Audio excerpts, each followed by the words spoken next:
Welcome to Lynn Cullen Live. Talk radio without the static. Email your questions and comments to lynncullenshow@gmail.com. And now your host, Lynn Cullen. Good morning. It's Monday. It's sultry. And it's an August day. It's not. It's a July day. Got a few more left. Sorry. I'm getting ahead of myself. I don't know why. God, guys, there's so much to talk about, so little time. I don't know. Do we want to jump right in? I suspect not. Let's start with an obituary. It's so easy. I noticed there were two actually that interested me, and one was the woman who actually brought the hula hoop to this country, but when she and her husband shared this toy that they'd found in Australia to a friend who was with a toy company, he stole it essentially. So the toy company made all the money off of it, and they, with a lawsuit, I forget how long ago, managed to get a few $1,000s, but it was a total rip-off job. Just took the hula hoop and stole it because they were trusting souls who thought a handshake was good enough. I didn't cut it out, but the hula hoop keeps trying to make comebacks here and there. I don't know. It actually was a relatively short-lived fad, but it coincided with my youth and my ability to do it. I don't know that I could even keep that thing up anymore. Anyway, I don't even remember the woman's name. She's dead. But it turns out, I mean, she didn't invent it. She was a Australian by birth, went home to visit her family, and saw everybody doing this hula hoop thing. It wasn't called a hula hoop. Anyway, whatever. The one that I was just, and anyone who's listened to me over the years knows that I just adored this guy, and was sad to see that he has passed, as we say. I sort of hate that, passed. There's something, I don't know. I understand trying to soften the word. It's like you don't want to say the word died. It's so emphatic. It even, even the letters require you to died. But he did. He died. And that's Tom Lehrer, who also, along with the hula hoop, it was, I mean, very much in the same time, in the late 50s, early 60s, I'm thinking. They both were part of American popular culture. The hula hoop more popular than Tom Lehrer. Tom Lehrer was more of an intellectuals popular because he was so brainy. Turns out he went to Harvard at the age of 14, which suggests he was a smart kid. He gets into Harvard at 14. He graduates from Harvard at 18, gets his master's degree from Harvard, I think, by 19, and then he dabbled trying to get a doctorate, but never bothered. He was a mathematician. And in 1952,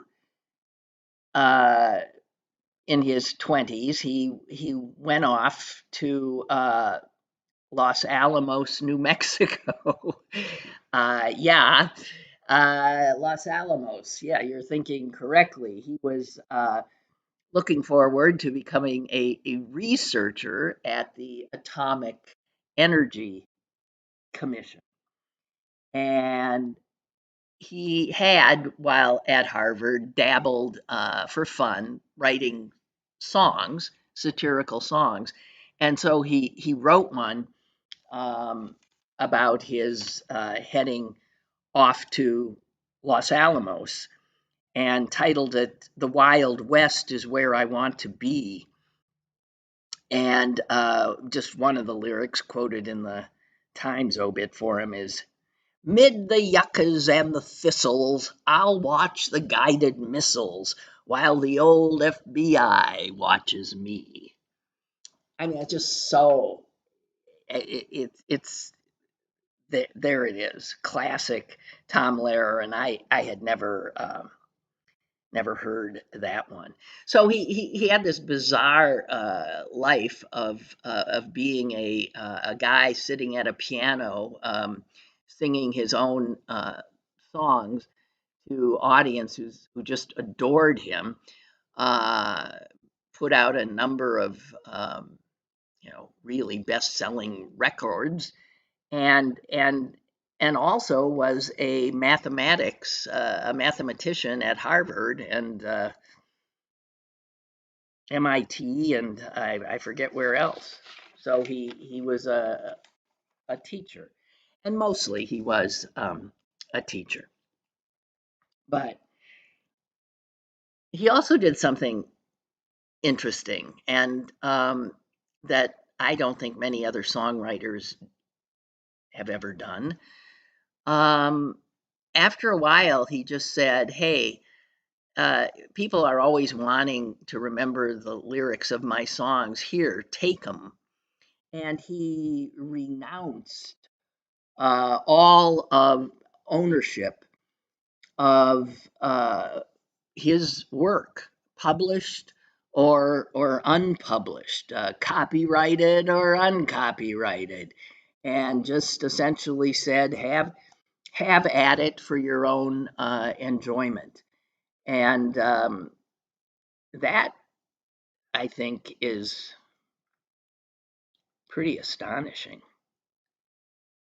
Um, when he was asked why he stopped writing these his satirical songs, and this would he was asked in the '80s when the New York Times went to do a story with him, and he had just a great answer because he stopped sort of around the Vietnam era, and he said, you know. Political satire became obsolete when Henry Kissinger was awarded the Nobel Peace Prize. I mean, there it is. There it is again. Just slam dunk. Tom Lehrer. Um, my one of my favorites of his is National Brotherhood Week, and I've often I think looked it up because I can never remember the damn lyrics. And they, of course, are readily available because of his generosity. And there's one line in it that, you look it up and you find different versions because when he wrote it and he wanted an example of a well-known white person dancing with a well-known black person, he at the time used Lena Horne, the singer, and Sheriff Clark, who I vaguely remember as one of the bad guys, that sick dogs on civil rights marchers, but I can't quite place him in the right state, one of those Confederate states. But let me give you the lyrics of just National Brotherhood Week. It's so, I mean, I don't know how argue ever with his stuff. He nails the hypocrisy like every time. Oh, and the other thing about his stuff is it's always this sort of cheerful kind of music, and yet paired with this biting satire. National Brotherhood Week.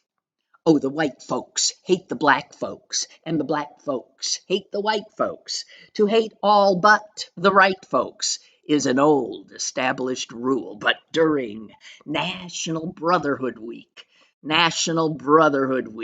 Lena Horne and Sheriff Clark are dancing cheek to cheek. It's fun to eulogize the people you despise as long as you don't let them in your school.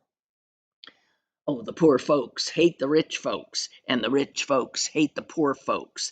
All of my folks hate all of your folks. It's American as apple pie. Please don't let me start singing. But during National Brotherhood Week,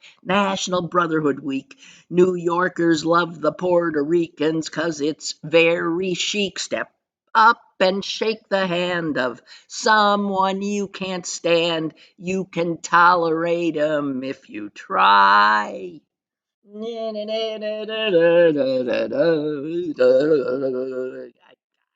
Oh, the Protestants hate the Catholics, and the Catholics hate the Protestants, and the Hindus hate the Buddhists, Muslims, and everybody hates the Jews. Buddhists didn't make it in there. But that line I was saying, everybody hates the Jews, I line, because it's true. He nails it all the time. But during National Brotherhood Week, it's National Everyone Smile at One Anotherhood Week. Be nice to people who are inferior to you. It's only for a week, so have no fear.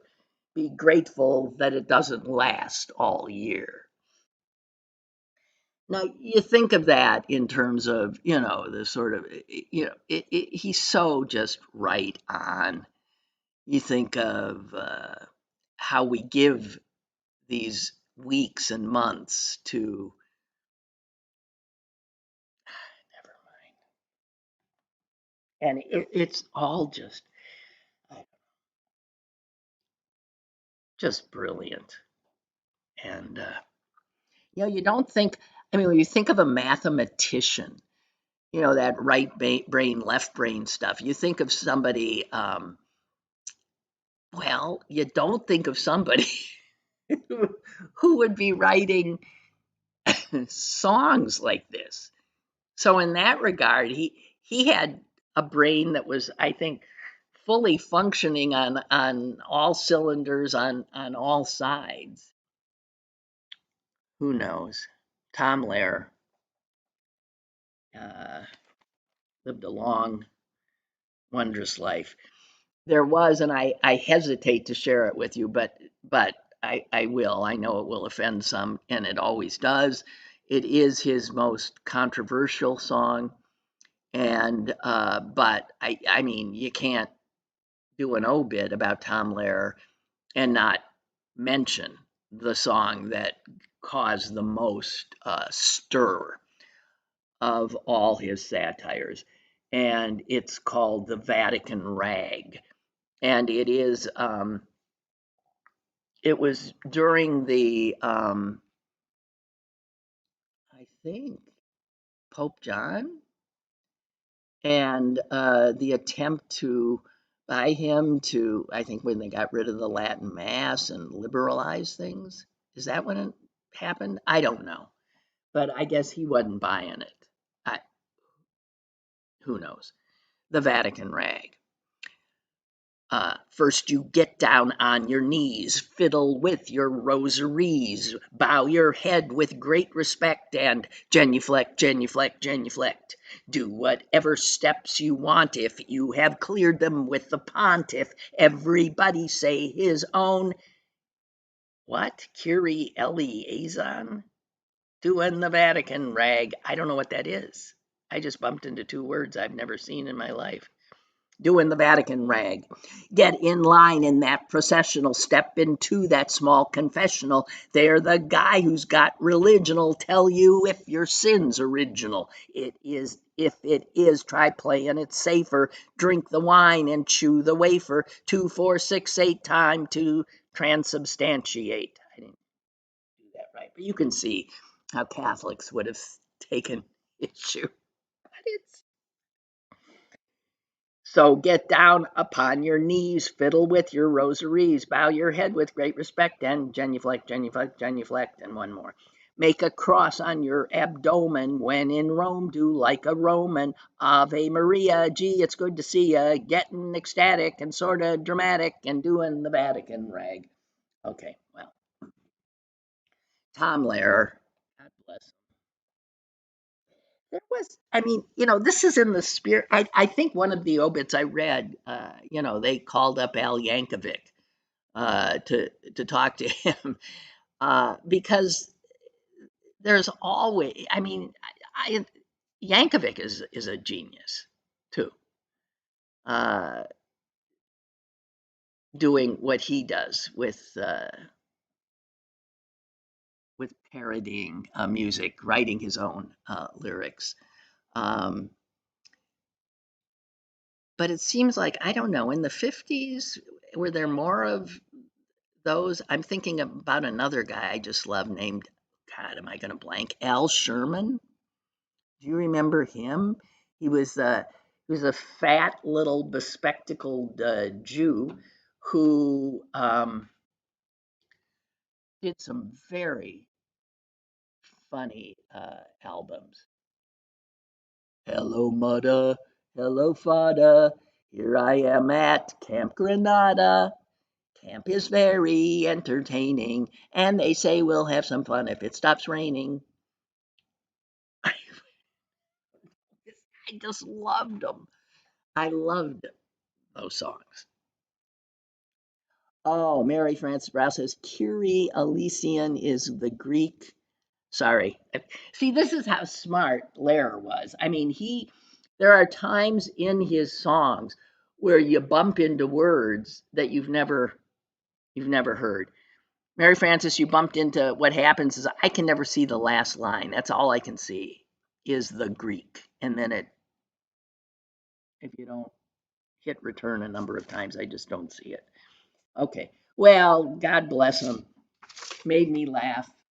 To any offended Catholics, forgive me, but I mean,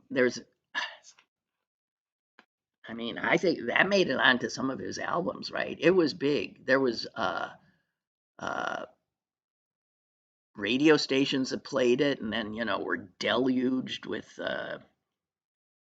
angry missives from furious Catholics. Um, I don't know. Okay.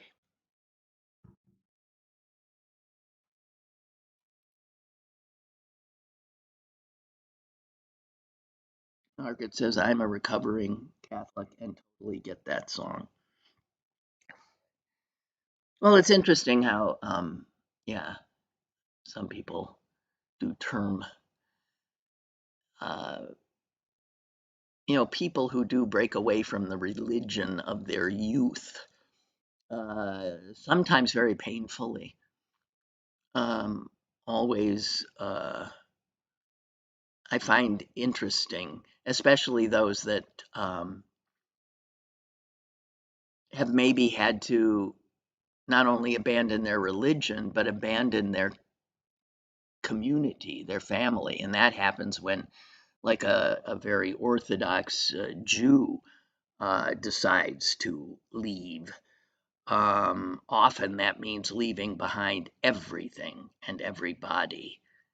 that they ever knew. And there's many, I think there's films, a lot of films that have been done about it, a lot of personal accounts of that. I'm not so sure that leaving necessarily the Catholic Church gets you in the same pickle, but I suspect it might in some families, or even leaving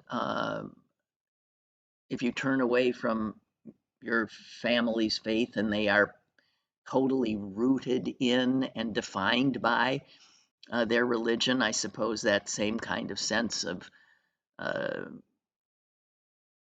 self exile could be as intense.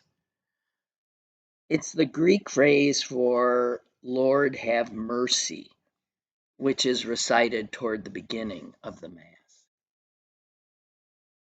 But that's weird. It's Greek. So, I mean, the it was a Latin mass, but I didn't realize there was some Greek in there too. Why would Greek have made it in to the Latin mass? Huh. Jody, I'm only seeing the most recent. I am not seeing the rest. You gotta go dot dot dot dot. I don't even know if that works. Okay. Um. Okay. Margaret saying Summer Lee kicked ass last week. I'm trying to think. What'd she do? Oh, she was on that. She was on a subcommittee, right, in the House. I mean, as a Democrat in the House, you got no power. But she managed to, yeah, pull something off, which was impressive. Because she got Republicans, Republicans voting for something Summer Lee put out. That's that shows how that is bizarre. That is totally bizarre. But it was about Epstein, right? Was it? See, I'm not remembering. But it was about like making something public or having a vote. Anyway, it does nothing, right? Goes nowhere because it'll get swallowed up. It's a subcommittee vote. But that she attracted Republicans to it. And I'm sorry, I'm blanking on exactly what it was, but uh, pretty amazing. Hey, speaking of the House, I just want to get something else. Summer Lee is the congressperson that represents not very well often me, but another congressperson from around these parts is Mike Kelly, ladies and gentlemen.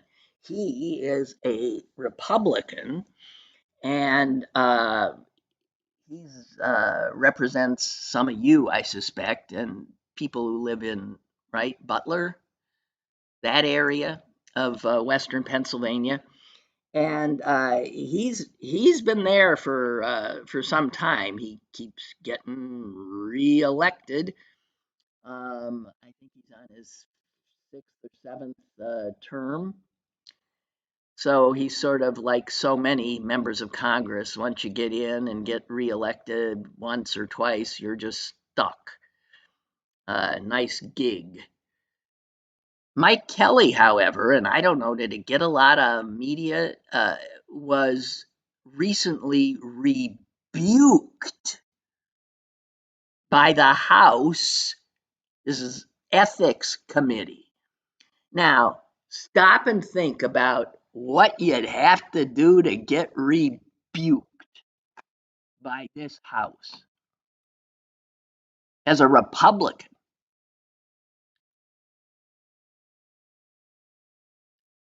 And let's think about rebuke. That I don't think it carries any, it's not censured, it's not expelled, it's not, it's just you're supposed to be embarrassed by. You're called out for some activity unbefitting a member of Congress. Do the folks he represents, do they know what he's done? Actually, it's his wife.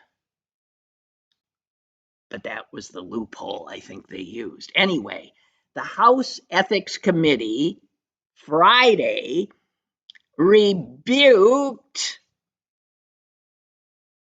Representative Mike Kelly, a member of the Ways and Means Committee, after, get this rebuke was 4 years in the making. Yeah, they had investigated him and his wife's activities for 4 years. And what they found stinks to high heaven of, I would suggest, criminal activity. But, in these here times when we've got a president engaged in criminal activity every other minute, a rebuke in and of itself is pretty astonishing. It all has to do with a steel mill in Butler. The mill itself goes unnamed in this article I have, which is very odd. But it turns out that because this mill was in his bailiwick, Kelly, Congressman Kelly, was lobbying fiercely to Donald Trump for certain trade protections, I guess, in the tariff situation for this plant. And I guess the Commerce Department was about to intervene on behalf of the plant. And just days before the Commerce Department was to intervene and thus help the plant immensely, Congressman Kelly's wife purchased 5,000 shares of the company that owned the plant, Cleveland Cliffs. This is the same Ohio company that tried to buy U.S. Steel, you might recall, Cleveland Cliffs. So this is obviously a case of insider trading. He knew something was about to come down. She didn't know. I mean, she knew because she sleeps with him, and she bought the stock. And get this, she sold it at roughly a 285% gain. So it was a quick in, quick out, and a nice, tidy little piece of change that she pocketed. 4 years of investigation into what is clearly an insider trading, which I believe is illegal, case. The House Ethics Committee reported that some of Representative Kelly's answers to key questions were inconsistent, both during his testimony and inconsistent with his prior written responses to committee's requests for information. So he was lying through his teeth under oath to the House. The House is sitting on this obvious thing and decide to rebuke him, which means nothing. So one would expect that the rebuked congressman would say something about how sorry he was. And that's not what he did. He simply put out a statement saying that I and my family look forward to getting this distraction behind us.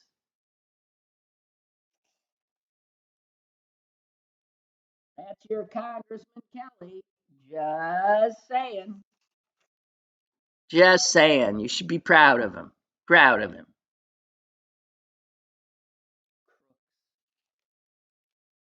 Crooks and nincompoops. Did you see another Democrat in the House, another woman, is trying to do something that, of course, ain't going to fly, but it doesn't have to do with the crooked part of so many actions by members of Congress, but it has to do with the incompetent part. And this is that representative from Washington State who owns an auto repair shop or something. Keep reading about her. She's a, got Democrat elected in a very purple kind of place because she attracts blue collar voters who normally vote for Republicans. Her name is Marie Glusenkamp Perez, and she's an interesting person to watch in terms of Democrats' ability to claw back some of their blue collar or working class voters. Um, she says that she's working in Congress with a bunch of people who are, well, let's just say, not up to the job. And she talks specifically about one of the members of the House who had served as the chair of the very, very powerful Appropriations Committee. And the past chair's portraits are all hanging up there. And she was talking to a reporter and looking, and then her eyes fall on one of the portraits of a very recent chair of the Appropriations Committee, a Republican from Texas, whose name is, I think, Granger, right? You might vaguely remember that name too, Kay Granger, because she was like missing in action for a large part of the congressional term a few years back. Nobody knew where she was, or so they said, including her staff, or so they said.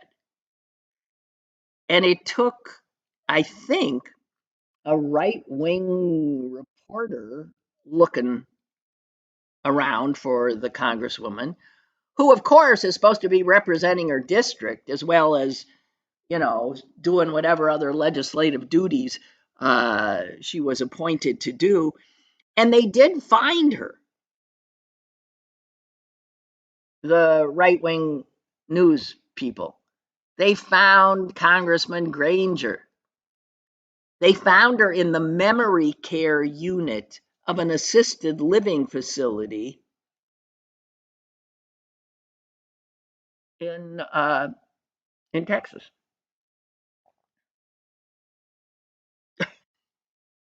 I mean, you can't make this up. She is still being, she was still, getting her salary. She was still supposedly doing her job. She was in the friggin' memory care unit of it, and nobody knew it or knew where she was. So anyway, this Glusenkamp Perez person had created a bill that would make it obligatory, I guess, for members of Congress to pass. I don't know when exactly. I don't know the details of the bill. A somehow a test of cognitive, ability, just to see if their brain is functioning in even a rudimentary way. So the bill was to set standards, cognitive standards, in order to serve as a member of the Congress of the United States of America. And I mean, you know as well as I know that that's a bill that's going nowhere.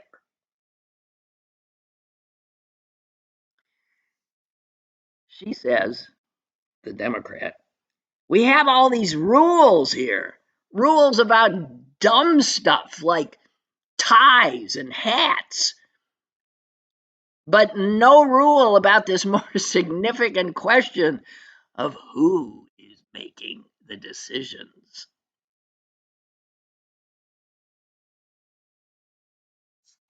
She said she's going to keep at it, that there's nothing partisan about this.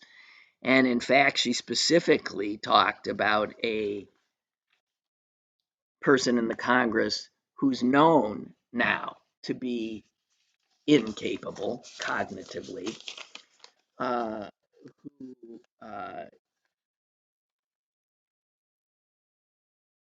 is not, well, she's one of the members of Congress that is not, is a non-voting member because she represents Washington, D.C. You know, they have a delegate.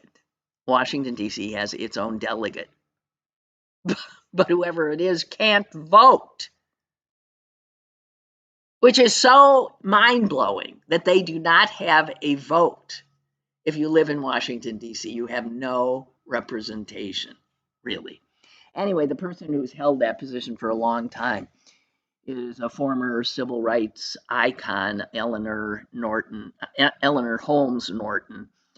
And she's now almost 90, and she is apparently, yeah, really mentally not there. But she won't give up the seat, and nobody can do anything about it.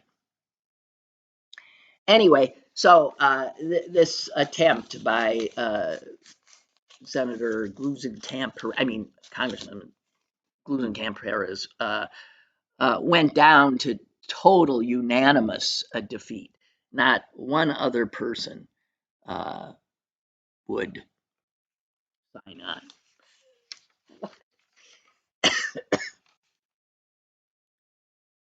Unbelievable. I mean, I wish somebody would.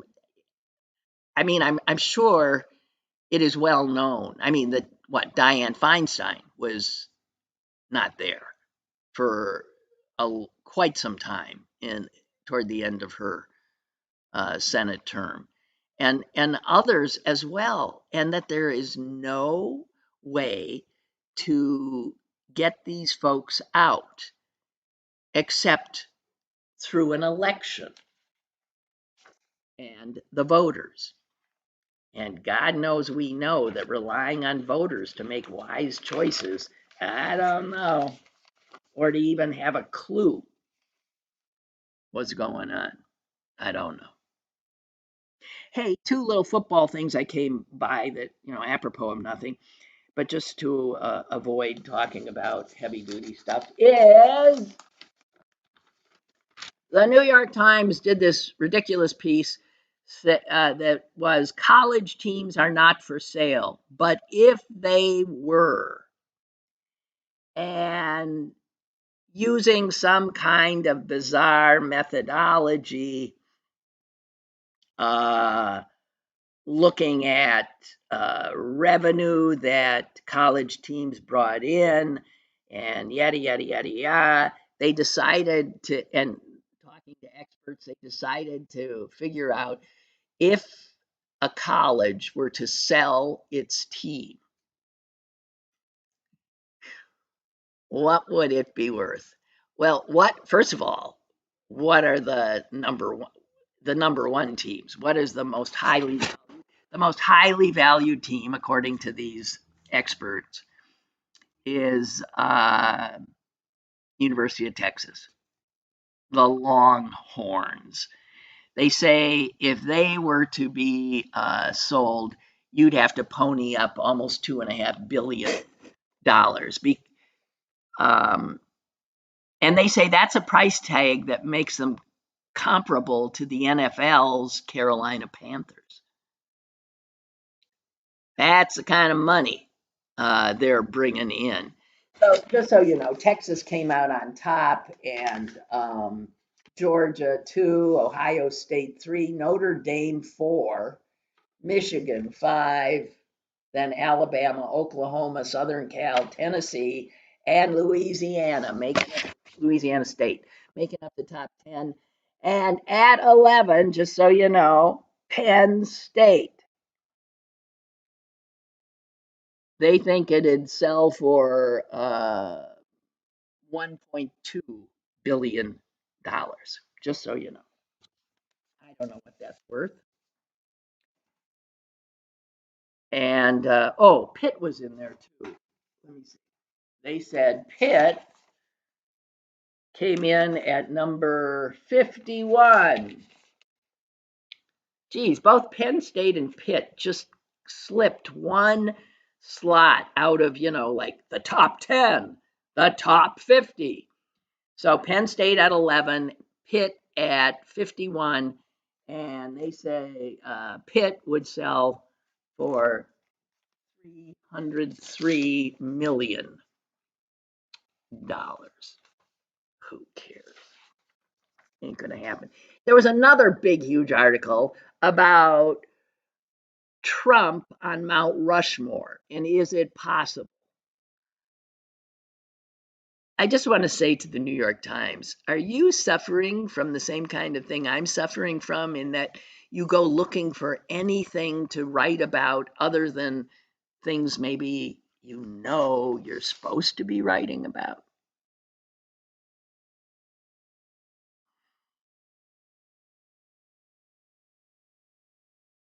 One more thing, New York Times, about the Steelers, specifically about Rodgers. And you know what? I just want to say that I knew it would happen, but it's just so sad that poor Fred Rogers, that wondrous human, Mr. Rogers,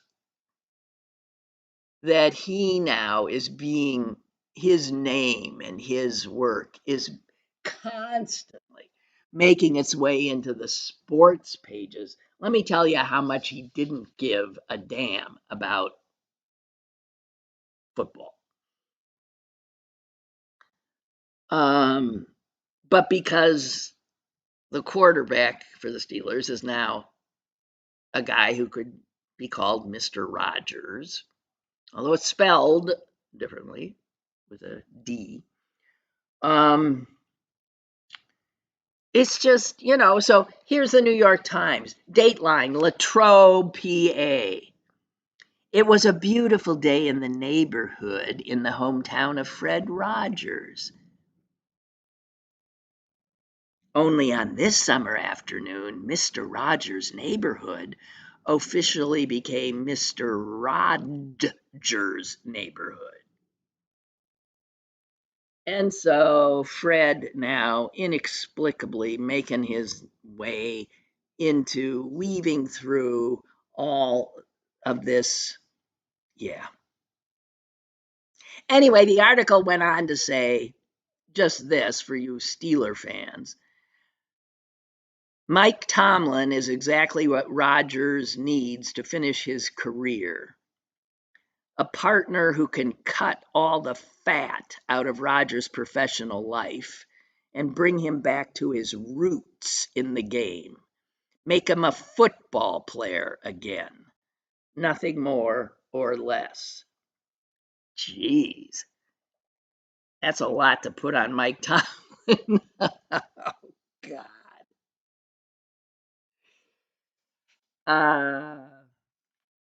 So anyway, I yeah. Wait.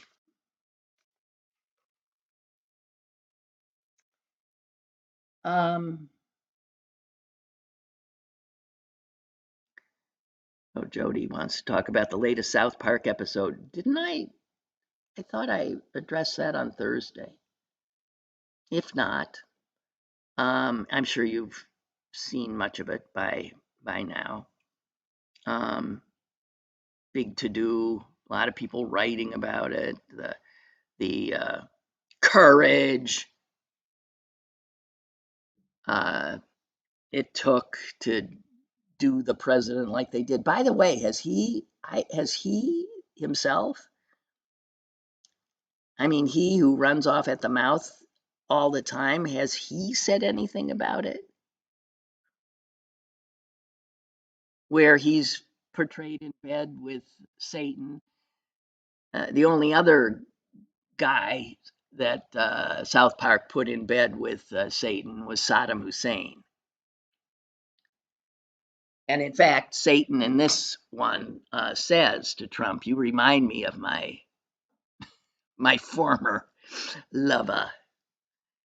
Um, yeah, and his little penis, and then they actually have a AI of of Trump naked in the desert again with his little teeny penis, and that I mean that is, yeah, for a guy like Trump, that is poking uh, at the beast.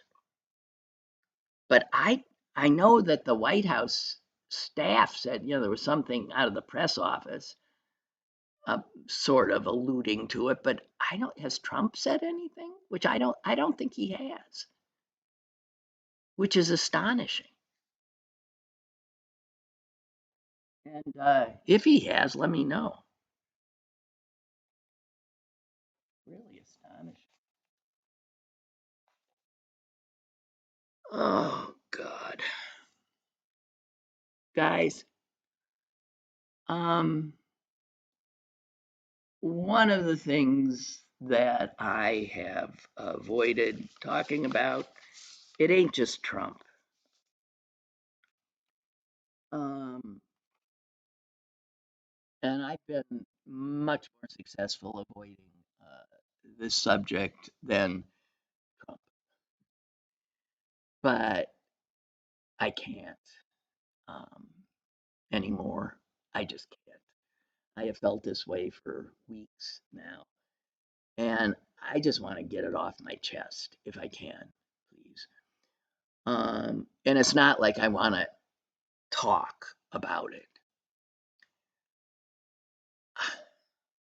It's so I don't want to talk about it because of the pain it causes me.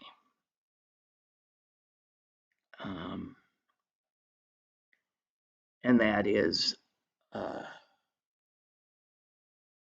Israel. I throughout my career, I have often said, I mean, decades said, there are two subjects that are very difficult for me to talk about because I become emotional and they touch me in such a personal way. Um, and Israel was the biggie, and abortion was the other. Abortion was something I ended up being able to talk about more readily than Israel, and Israel is one that I have talked about on occasion, as you know.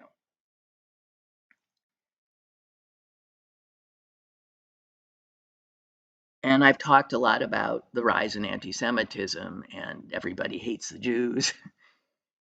um, but I have not talked about the horror of what's happening in Gaza. And I can't not talk about it anymore. It has troubled my waking hours. It has kept me from sleep.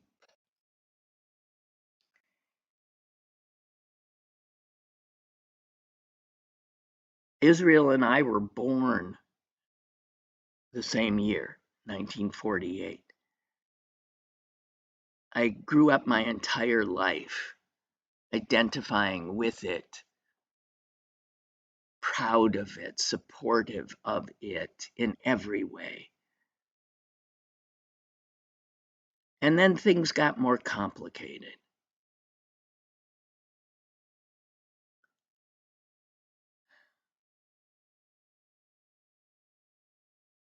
And they've gotten really complicated now. My love of the country of Israel remains, but it is in grave danger of losing its soul.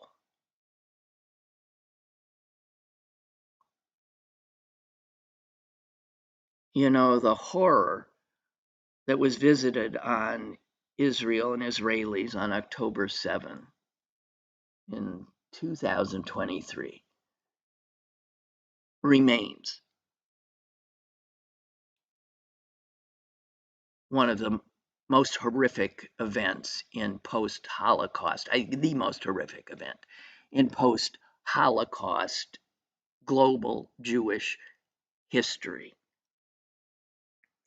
And there was no doubt, as Hamas knew, that Israel would hit back and hit hard.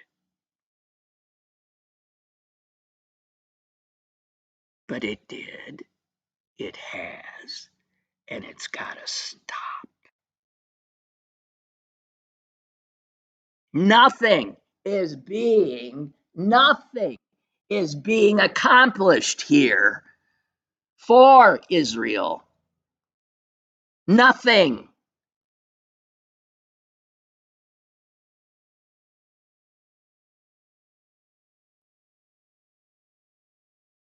And it doesn't matter anymore that, of course, Hamas doesn't care. What's left of it doesn't care about the Palestinians. Never did. Hamas cares about one thing and one thing only, and that is wiping out Israel and the Jews. I know that.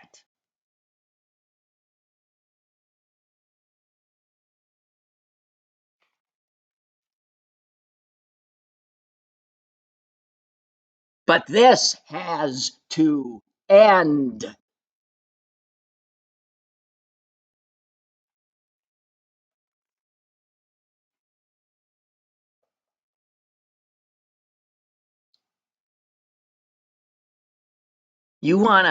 Israel will be a shell. It'll survive, perhaps, as a pariah state. That's what you want, the only Jewish nation on earth to be a pariah state? God. Somebody's got to get, this is what happens to humans who are frightened, is what's happened to so many Israelis. They have lived in a country surrounded by people and nations that want them dead and have attacked them over and over and over and over again. And it hardens them. It has hardened them.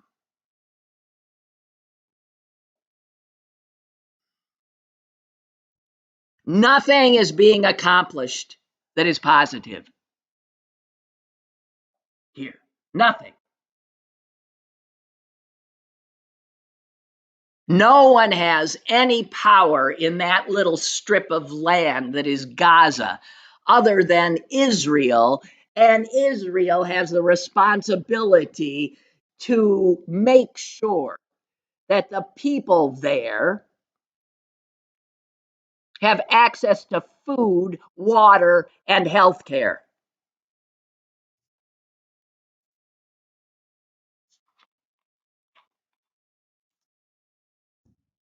I can't I can't bear it.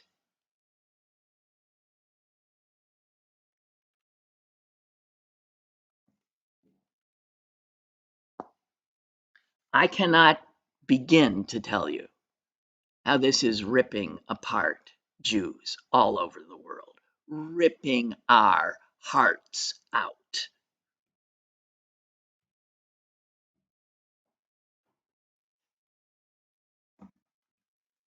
Bibi Netanyahu and his right wing Nazis.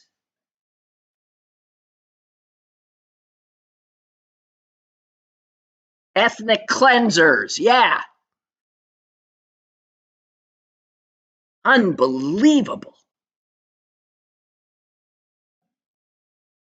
And as someone who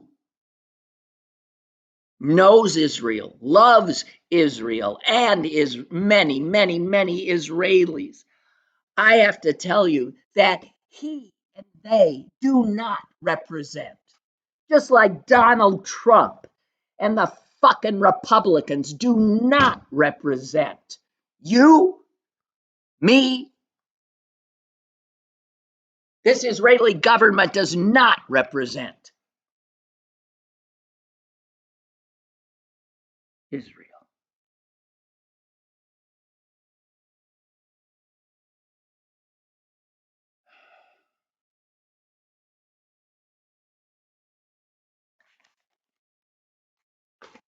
I'm sorry. I have no idea what I'm going to say. I'm sick. Ezra Klein wrote an extraordinary piece. I suggest it to everyone to read. Um, it was, I read it maybe about a week ago. I sent it to my brother and my sister. And yeah.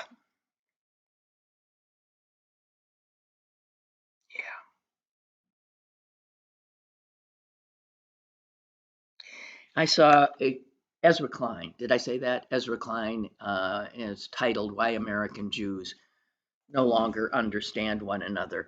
It is really amazing how so many communities are being ripped apart now in these times.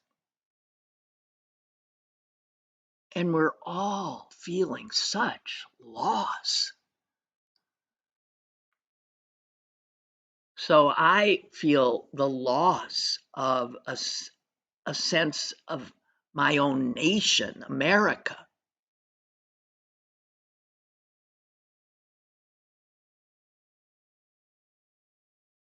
And I feel a loss as a Jew at my pride, which I had always felt in Israel.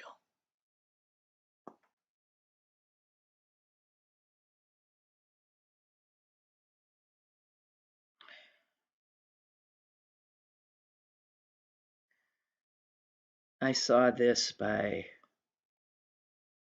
a rabbi, Stephen Moskowitz, New York rabbi. Hamas started this war, but Israel now controls Gaza, and its starving people are now Israel's responsibility.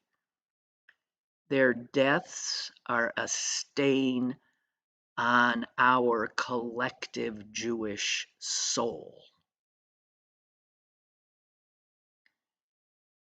Feeding their hungry is our duty. As October 7th so hardened our hearts that we have no concern for these human beings.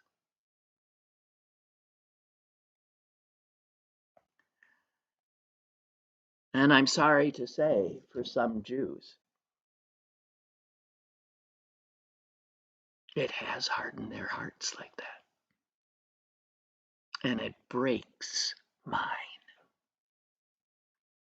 Breaks mine.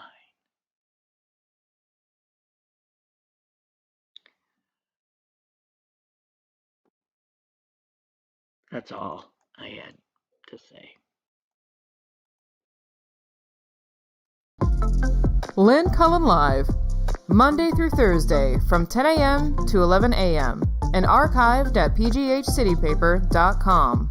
The opinions expressed on Lynn Cullen Live are those of the host and do not necessarily reflect the viewpoints of Pittsburgh City Paper or its advertisers.